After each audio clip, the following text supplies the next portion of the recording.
아르헨티나나 이제 브라질 등 중남미에서는 올해 댕기열 최악의 해라고 불릴 만큼 사망자, 감염자가 굉장히 많이 속출하고 있다고 하는데 올해 3월 이제 브라질 댕기 감염 사례가 200만 건에 도달했다고 하고요. 200만 건데. 네. 아르헨티나 같은 경우는 작년 7월부터 3월 중순까지 15만 명 정도가 이렇게 발생 건으로 나왔고 그 중에 100명 정도가 사망했고 올해 이렇게 댕기열이 발생하는 건수가 많아진 이유가 무엇일까요? 온난화 이런 이야기들 많이 하고 있지 않습니까? 네. 기온이 이제 상승하면서 모기가 성장하는 시간이 조금 짧아지고요. 아, 동일 기간 내에 모기가 2배, 4배 이렇게 계속 많아진다 이렇게 생각하실 수 있을 것 같습니다. 실험실에서 만든 모기를 방사한 뭐 생물학적 방역을 준비 중이라고 하기도 하는데 이제 여기서 말하는 생물학적 방역이 어떤 걸 말하는지가 좀 궁금한데요. 올바키아를 이용한 모기 방제도 이러한 생물학적 방제에 해당된다라고 생각하시면 될 것 같습니다. 올바키아에 감염된 수컷 모기하고 감염되지 않은 암컷 모기가 메이팅을 해서 알을 놓으면 그 이제 세포가 2개가 합쳐지지 않습니까? 네네. 그때 태어난 알들이 다 무정란이 되더라. 이집트 순모기를 400마리 정도를 방사하는데요. 그 실험이 끝날 무렵에 그 중에서 모기가 거의 사실상 박멸됐다 보고가 있었습니다. 시청자 여러분 안녕하세요. 요즘 것이 궁금한 요즘 과학 뉴스, 요즘 과학의 진행을 맡은 요즘껏 강주환입니다. 4월 말 질병관리청에서는 중남미와 동남아시아에서 댕기열 환자가 폭발적으로 증가하고 있어 해외 여행 시 모기 물림 주의를 당부하기도 했는데요. 특히 중남미 지역은 작년 동기간 대비 댕기열 환자가 3배 이상 증가했고 모기 기피제 재고 부족에 따른 가격 급등 현상까지 발생했다고 합니다. 댕기열을 퇴치하기 위한 각국의 다양한 방역 활동은 물론 비영리 단체인 세계 모기 프로그램은 올해부터 10년간 실험실에서 만든 모기를 방사하는 과학 방역을 계획 중이라고 하는데요. 여름철 불청객 모기와의 전쟁을 선포한 인류의 도전 질병관리청에서 근무하고 계시는 김현우 연구사님과 함께 알아보도록 하겠습니다. 연구사님 안녕하세요. 안녕하세요. 사실 제가 요즘과학에서 매번 특별한 전문가분을 모시기는 하지만 오늘 전문가분은 더욱더 스페셜한 전문가분이지 않을까 이렇게 생각이 되는데 먼저 연구사님께서 어떤 업무를 하고 계신지 시청자 여러분께 소개를 부탁드리도록 하겠습니다. 네. 안녕하세요. 저는 질병관리청에서 모기하고 진드기에 관한 연구를 하고 있는 김현우 연구사입니다. 모기하고 진드기 같은 감염병을 옮기는 곤충을 감염병 전파 매개체라고 하는데요. 저는 이런 감염병 매개체의 전국적인 감시에 관한 연구를 주로 하고 있고 또한 말라리아 퇴치 사업 관련된 업무도 맡고 있는데요. 말라리아를 옮기는 모기가 도심 주변에 얼마나 많이 발생하는지 그리고 이런 모기를 어떻게 방지해야 하는지 연구하는 방법들을 제시하는 일들을 하고 있습니다. 사실 이제 모기에 관련된 감염병은 뭐 말라리아라던가 우리가 이런 것들은 익숙히 좀 알고 있는데 혹시 진드기가 옮기는 감염병에는 어떤 게 있을까요? 진드기는 저희 굉장히 유명했었는데 SFTS 어떤 거죠?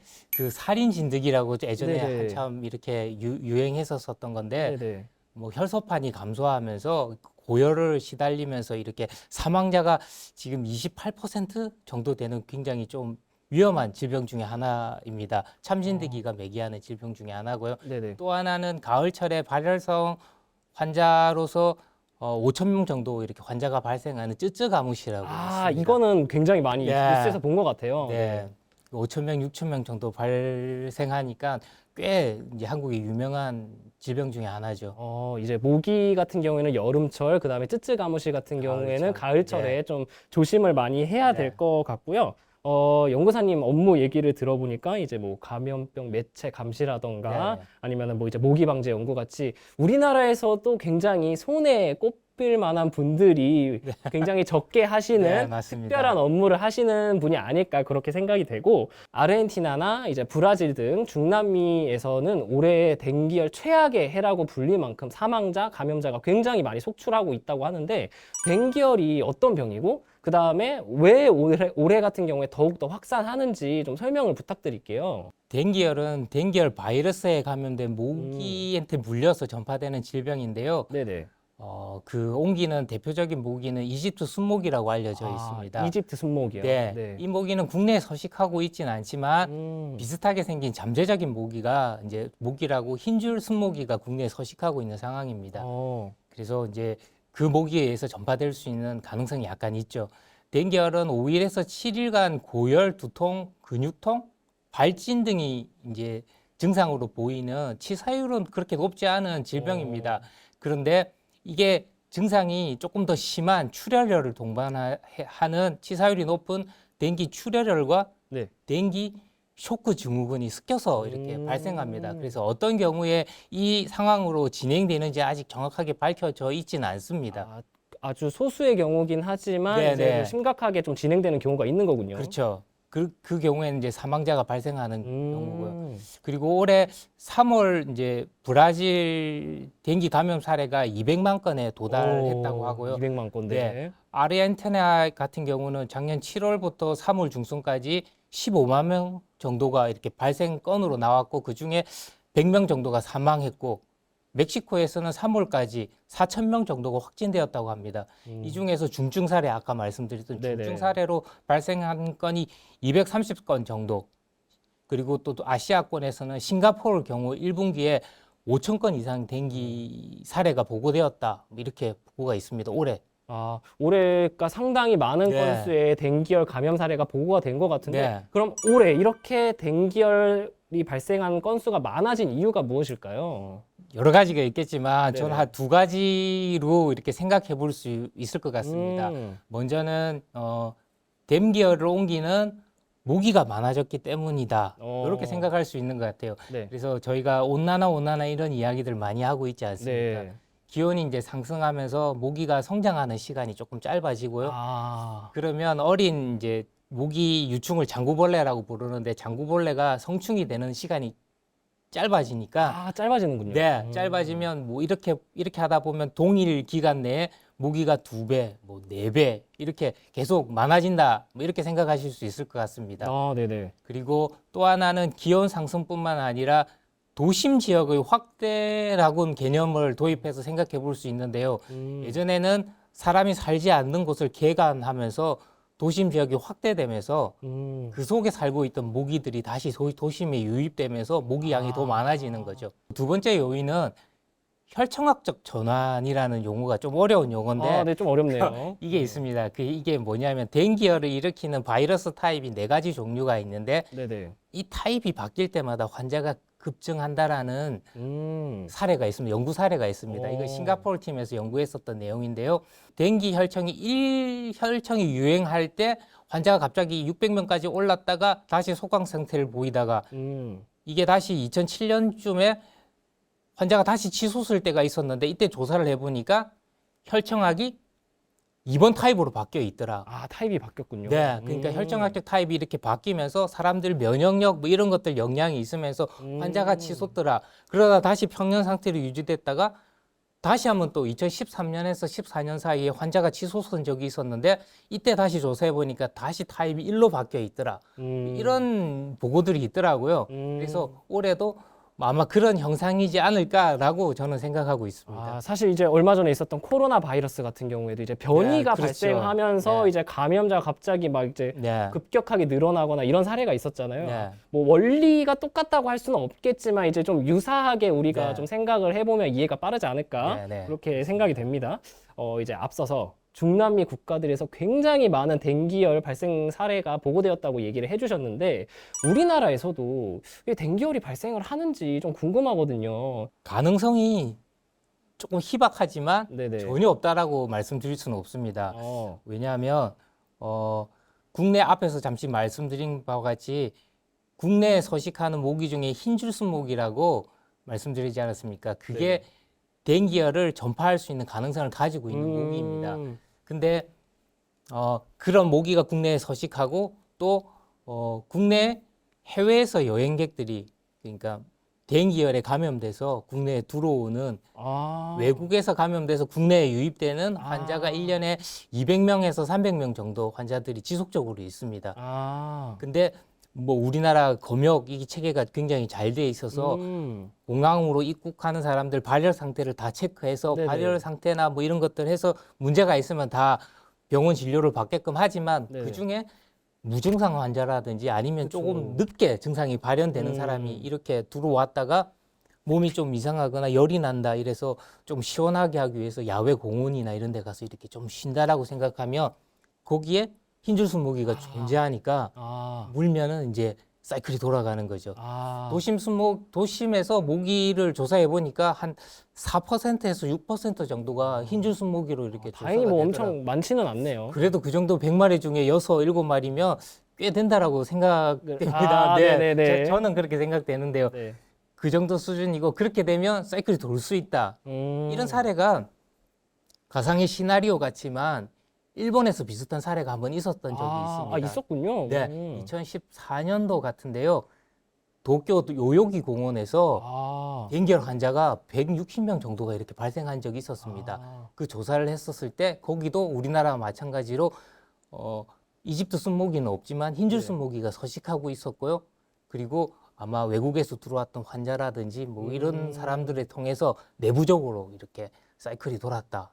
이런 아. 보들이 있었습니다. 감염되지 않았을까 이렇게 네, 추정이 네. 되는 거군요. 그러니까 국내에서도 이런 것들을 근거하면 뭐 좀 발생할 수도 있지 않을까 이렇게 조심스러운 우려를 하고 있습니다. 뭐 아직까지 이제 국내 발병 사례는 없지만 이제 네. 언제든지 잠재적인 위험은 있다. 그렇죠. 네, 이렇게 생각을 하면 될 것 네. 같고 댕기열의 급속한 확산을 막기 위해서 이제 드론을 활용한 살충제를 살포하기도 하고 또 실험실에서 만든 모기를 방사한 뭐 생물학적 방역을 준비 중이라고 하기도 하는데 이제 여기서 말하는 생물학적 방역이 어떤 걸 말하는지가 좀 궁금한데요.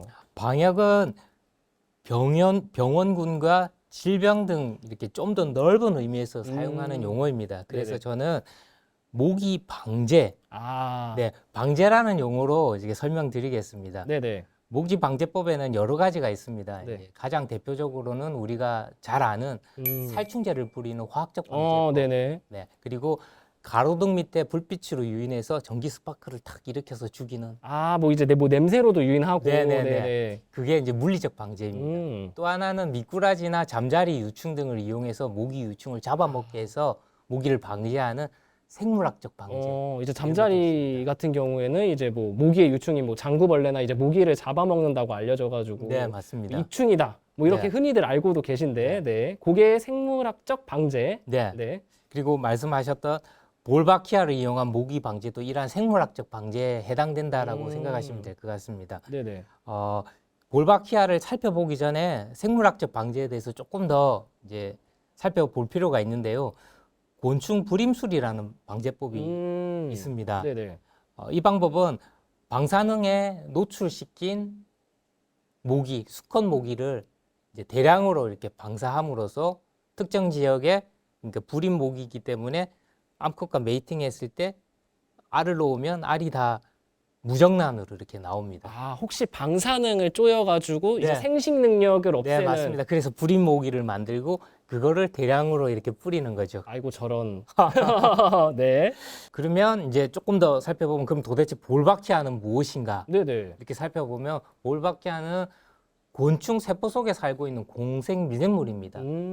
연구팀에서 CI라는 특징들을 발견했는데요. 네네. 굉장히 어려운 용어인데 네네. 이게 세포질 불화합성 뭐 이런 용어입니다. 한국말로 풀이하면 이게 뭐냐면 볼바키아에 감염된 수컷 모기하고 감염되지 않은 암컷 모기가 이렇게 메이팅을 해서 알을 놓으면 그 이제 세포가 두 개가 합쳐지지 않습니까? 네네. 그때 태어난 알들이 다 무정란이 되더라. 앞에서 불임 시술하고 비슷한 효과가 되죠. 네네네네.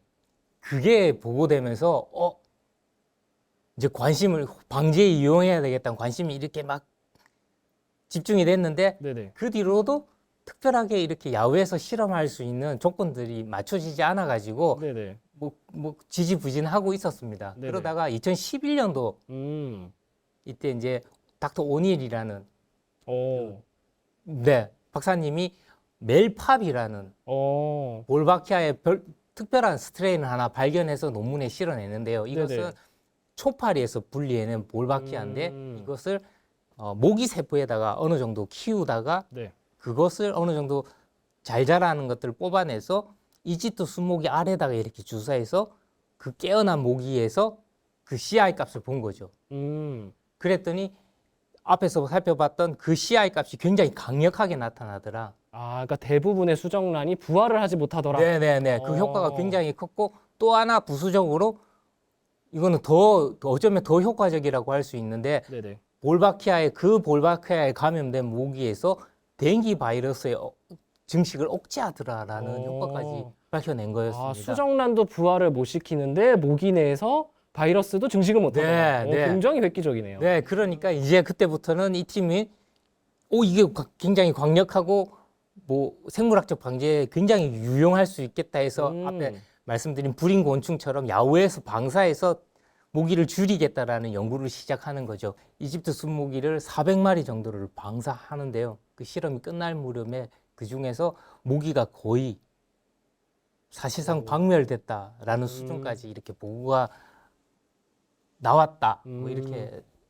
뭐 보고가 있었습니다. 아, 그러니까 까지 네. 모기를 효과적으로 제거할 수 있을 거라고 생각은 했지만 네, 그렇죠. 이제 어떻게 될지 몰랐었는데 야외 실험을 해보니까 실질적으로 효과가 있었다라는 네. 말씀이신 거죠. 그렇죠. 오. 아주 오래 전부터 볼바키아는 이제 알려져 있었지만 실질적으로 야외에서 그 효과를 입증하지 못했다가 네네. 이제 최근에 이제 그런 연구들이 굉장히 활발하게 진행되었다라고 생각할 수 있습니다. 모기를 이제 대량으로 야외에서 방사할 때 굉장히 네. 중요한 기술 중에 하나가 네. 앙컷 모기하고 수컷 모기를 분리해서 수컷 모기만 방사하는 것들이 기술이 굉장히 중요한데요. 제가 예전에 외국에서 이제 이렇게 프로젝트 하는 팀들한테 물어봤는데 앙컷하고 수컷하고 도대체 어떻게 구분을 하느냐 네네. 이렇게 물어봤더니 유리관을 이렇게 길쭉하게 세워가지고 네. 끝을 뾰족하게 만들고 양쪽을 막은 뒤에 음. 모기 유충을 번데기를 안으로 싹 집어 넣는답니다. 네. 그러면 사실 수컷하고 앙컷이 개체 크기가 약간 차이가 나서 수컷은 밑에 내려오고 앙컷은 위쪽으로 이렇게 쫙 걸려가지고 네. 위쪽으로 걸리는 것들만 다 모아내면 다 암컷이라고 합니다. 아. 그래서 대량으로 이렇게 사육을 해서 그 중에서 암컷만 골라내는 기술들이 그런 식으로 작업을 해서 수컷만 모은다라고 하더라고요. 암컷을 뽑아내고 밑에 남은 게 수컷이니까 수컷만 모아가지고 이렇게 키워서 대량으로 방사한다고 하더라고요. 아, 이런 것까지 디테일까지 설명해 주셔서 너무 감사드리고요. 볼바키아 박테리아를 활용한 생물학적 방제가 네. 굉장히 이제 획기적으로 댕기열 발생률을 감소시켰다라고 말씀을 해 주셨잖아요. 네. 그래서 아마 댕기열 퇴치 프로젝트에 관련돼서 더욱 기대감이 높아지는 게 아닌가 그런 생각이 드는데 이제 볼바키아 박테리아를 활용하게 되면은 이제 다른 뭐 말라리아라던가 일본 뇌염이라던가 이런 모기로부터 발생하는 이제 감염병들을 다 네. 퇴치할 수 있는 건지가 좀 궁금한데요. 그렇게 할 수 있었으면 참 좋을 것 네. 같은데. 아니군요. 네. 그 앞에서 말씀드렸던 멜팝이라는 새로운 뭐 볼바키아 스트레인을 발견해서 네네. 이집트 순모기에 옮겼을 때 그 강력한 효과들이 다른 모기에 옮겼을 때 그렇게 나타나는가 봤을 때 또 네네. 그렇지 않은 것 같았습니다. 아, 그렇지 않군요. 네, 한때 그 말라리아를 옮기는 얼룩날개 모기, 네네. 말라리아 매개 모기라고 하는 그 네. 모기에 효과가 있는 것들을 찾아냈다라는 이야기들이 잠시 나왔었는데 그 뒤로는 활발한 연구가 계속 지속적으로 연구되지 않았었고요. 네. 그리고 국내에서도 새로운 스트레인들을 발견하려고 전국적으로 모기를 잡아다가 그 속에서 볼바키아 새로운 스트레인을 발견하려고 했었는데 또 그 특별한 효과를 나타내는 것들을 발견을 못했습니다. 그런 것들 찾는 것들이 좀 어려운 것 같아요. 그것들이 잘 해결되면은 거기에 맞는 뭐 볼바키아 스트레인을 넣어서 뭐 그런 병원체들을 증식을 억제시키고 이렇게 하는 것들이 연구돼야 되는데 아직까지는 그 외의 것들에 대해서는 많은 연구가 아직까지는 덜 되고 있는 상황인 것 이제 같습니다. 앞서서 말씀해주신 멜팝이라고 하는 네. 볼바키아 스트레인 같은 경우에는 이집트 순모기에는 음. 굉장히 강력하지만 이제 네. 다른 모기들 같은 경우에는 그렇지 못해서 네. 아직 뭐 말라리아라던가 아니면 일본 뇌염 이런 질병들을 퇴치시키기까지는 아직 좀 더 연구가 필요하다. 네, 맞습니다. 그렇게 생각을 하면 되는 거군요. 네, 네. 사실 저도 모기가 내는 이렇게 그 날개 소리 있잖아요. 네. 이제 연구사님은 어떠실지 모르겠지만 대부분의 분들이 아마 싫어하실 것 같아요. 그래서 네. 저도 이제 모기가 이 세상에서 진짜 사라졌으면 좋겠다 라는 생각도 하기는 하는데 네. 이번 뉴스를 보고 나서 모기 개체 수가 감소하고 진짜 나아가서 만약에 멸종하게 된다면 생태계에 큰 영향을 주지 않을까 뭐 이런 걱정이 들기는 하고요. 실제적으로 이런 댕결 퇴치 프로젝트를 하면서 이런 생태계에 미치는 영향을 우려하는 시선도 있다고 해요. 이제 연구사님은 좀 개인적으로 어떻게 생각하시는지 좀 여쭤보고 싶은데요. 개인적인 입장에서 어떤 모기가 박멸된다. 음. 이런 것들은 좀 우려의 생각을 가지고 있죠. 모기가 전 세계적으로 3,500종 정도가 이렇게 오. 서식한다라고 하는데, 엄청나게 많네요. 네. 네. 저희가 이제 질병을 옮기는 모기는 이렇게 10손가락 안에 들 정도로 소수의 모기가 그렇게 아. 질병을 옮기고 있습니다. 네네. 그리고 사실은 이 질병을 옮기는 것들은 컨트롤을 해서 어느 정도 수준 이하로 낮추는 단계면 되지 이걸 꼭 방무를 해야 될까 이런 생각도 들고요. 아. 그리고 또 먹이 사슬이라고 우리가 초등학교 때 뭐 이런 것들 그렇죠, 그렇죠, 배웠을 그렇죠. 때 네. 잘 모르는 엄청 복잡한 먹이 사슬들이 그 구성되어져 있습니다. 그런 식으로 이렇게 얽혀져 있는 먹이 사슬 가운데 어떤 고리 하나가 이렇게 없어지면 이게 저희가 지식이 완전하지 않기 때문에 그것들이 고리 영향력들이 어떻게 미칠지 모릅니다. 그래서 결국은 그 영향이 사람한테까지 미치지 않을까 아. 우려에 찬 이제 걱정거리를 이렇게 말하지 않을 수 없다. 제 생각은 그렇습니다. 연구사님 같은 경우엔 그러면은 이제 모기를 멸종시키기보다는 일정 수준 이하로 낮추는 네, 정도로 맞습니다. 완화하는 게 좋을 것 네. 같다. 네. 아무래도 이 먹이 사슬의 한 고리가 끊어지면은 그 영향이 어디까지 미칠지 지금 모르는 상태라는 그렇죠. 말씀이신 거잖아요. 에너지 대비 효율을 극대화할 수 있게끔 질병을 옮길 수 있는 수준 이하로만 낮출 수 있게끔 관리를 하자. 그런 의미에서 말씀드리는 겁니다. 네. 역시 해안을 주셨네요. 아. 네. 연구사님의 말씀처럼 생태학에서는 자연에 있는 모든 종과 종 간 관계를 정확하게 파악하지는 못하고 있다고 합니다. 어떤 종이 사라졌을 때 생태계 전체에 어떤 영향을 주는지 모른다는 뜻이기도 한데요. 일례로 해양 생태학자 로버트 페인은 특정 지역에서 최상위 포식자인 불가사리를 인위적으로 제거하는 실험을 했는데 생물 다양성이 증가할 것이라는 그의 예상과 달리 실험 구역에 있던 15종의 생물은 8종으로 감소했다고 합니다. 댕기열 퇴치 프로젝트는 댕기열로부터 수많은 인류를 구할 멋진 연구지만 이 연구가 더욱 빛나기 위해서는 모기 개체수 감소가 생태계에 미칠 영향을 꾸준히 모니터링하고 그 영향을 최소화하기 위한 노력을 아끼지 말아야 할 것입니다. 처음부터 끝까지 흥미진진한 댕기열 퇴치 프로젝트에 알려주신 김현우 연구사님께 감사하다는 말씀 드리고요. 오늘 요즘과학은 여기까지입니다. 다음번에 더욱 흥미로운 과학 뉴스로 만나요. 그럼 안녕. 안녕.